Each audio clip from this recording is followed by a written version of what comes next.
If you ask people, why did Rome fall?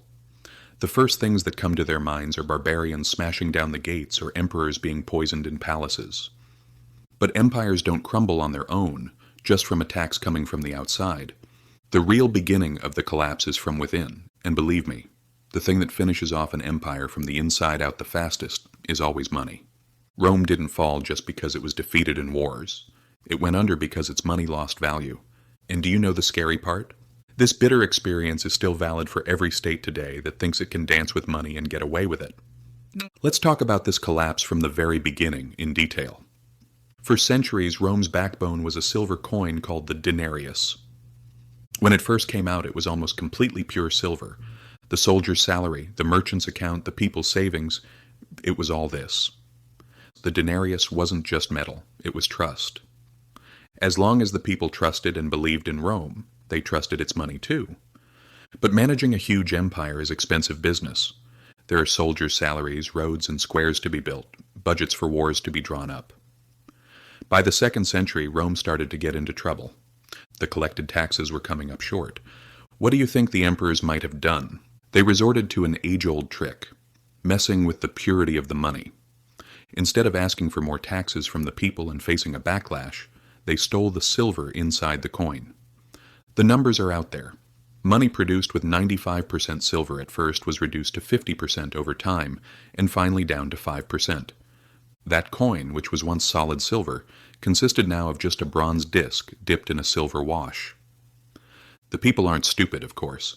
They realized the money passing through their hands had gotten lighter and its color had changed. The result? Inflation. Because money was no longer anchored to real value, prices flew off the handle. You could no longer buy with a bag of money the bread you used to buy for a single coin.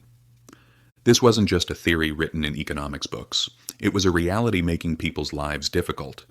Soldiers demanded a raise. Shopkeepers wouldn't accept that low-quality money, saying, "Either give me gold or no deal."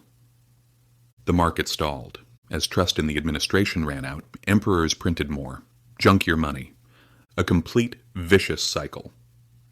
This is the history of the inflation problems we are experiencing today. Things went completely off the rails in the 3rd century. For 50 years there were adversities, civil war, plagues. Emperors were dying like flies. Those who took the throne could barely last a few months. In the background of all these adversities lay a collapsed financial system. The state asks you for taxes, but the money it gets is nothing.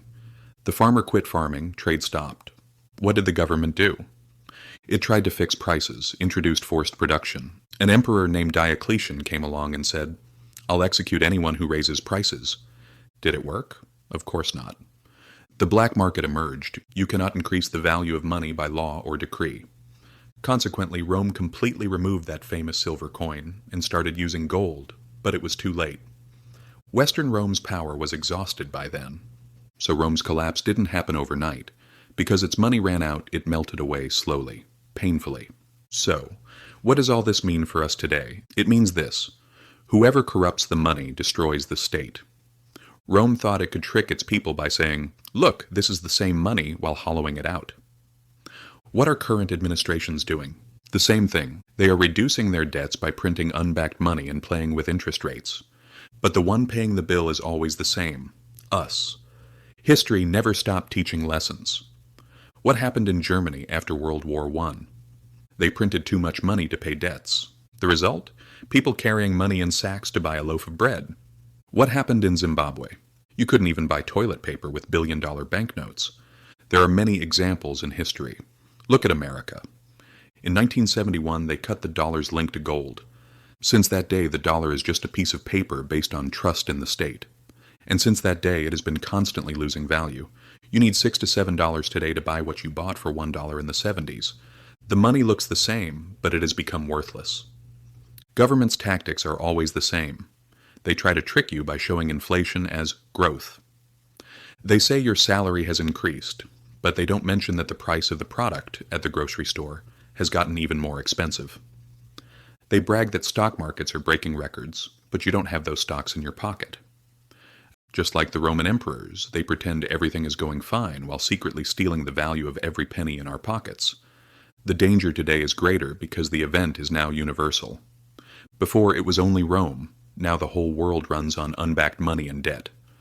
The next crisis won't affect just one country, but everyone in the world. So what will you do? What is the lesson you take from this story? Don't forget this. Inflation is not an accident. It is policy. It is the method of paying states' debts out of your pocket. Real wealth is not in paper money. When money turns to trash, turn to things that keep their value: land, gold, skills, productive work. Don't say nothing will happen to us. The Romans didn't believe their money would one day be garbage either. The Germans couldn't even imagine they would be carrying money in sacks. History shows this. Financial systems collapse first slowly, then suddenly. When money loses its value, society dissolves. The barbarians are just the final blow. The real killer is always inside the treasury. The gist is, they say history doesn't repeat, but if you don't understand it, it will come and crush you all the same. If what I've told you sparked a light in your mind, stay tuned. History has a lot more to tell us.